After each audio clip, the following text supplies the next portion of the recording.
Lodi Van Sale is an oncology pharmacist at Namibia's only cancer treatment facility. Has there been a bottleneck in getting medicine into Namibia out of South Africa?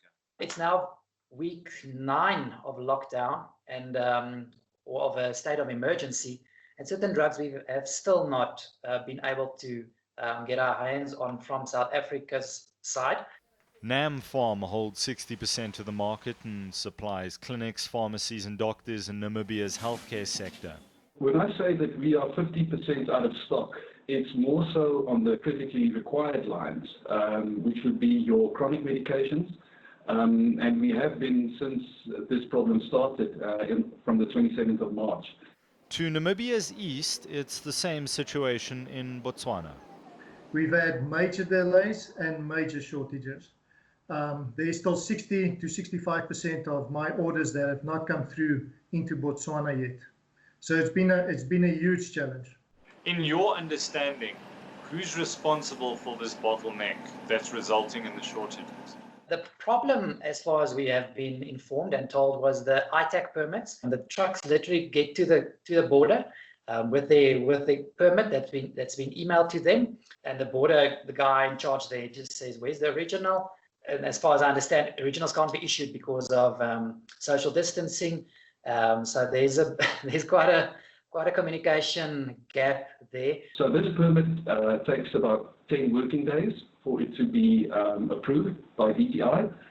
If it's not approved within 10 working days, then you can accept that there's no objection. So it's very much vague, it's approved or it's not approved, it doesn't really seem to matter. But the problem has become much worse now with SARS also getting involved. They are also causing an additional delay. Suppliers used to give us the medication. So now when this was imposed, it said, okay, suppliers cannot apply to ITAC. Manufacturers need to apply to ITAC. So this was something completely new for manufacturers, something they've never done before. And essentially you guys were in lockdown, the same with us.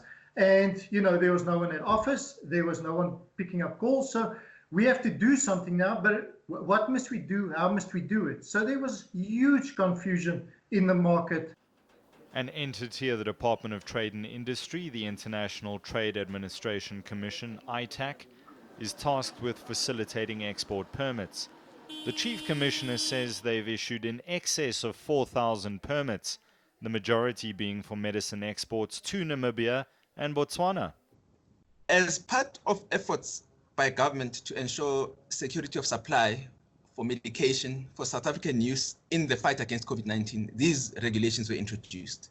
So the suggestion that the rules are unclear and that they change on a weekly basis, for me, is not supported by the fact. There have been problems, I will admit, where either permits fall fall through the cracks, or there are delays. We have dealt with those on an exception basis because a lot of them have been processed without a hitch. Part 2 of this story will look at which chronic meds are in short supply in Namibia and Botswana and what that means for patients. Michael Appel, Johannesburg.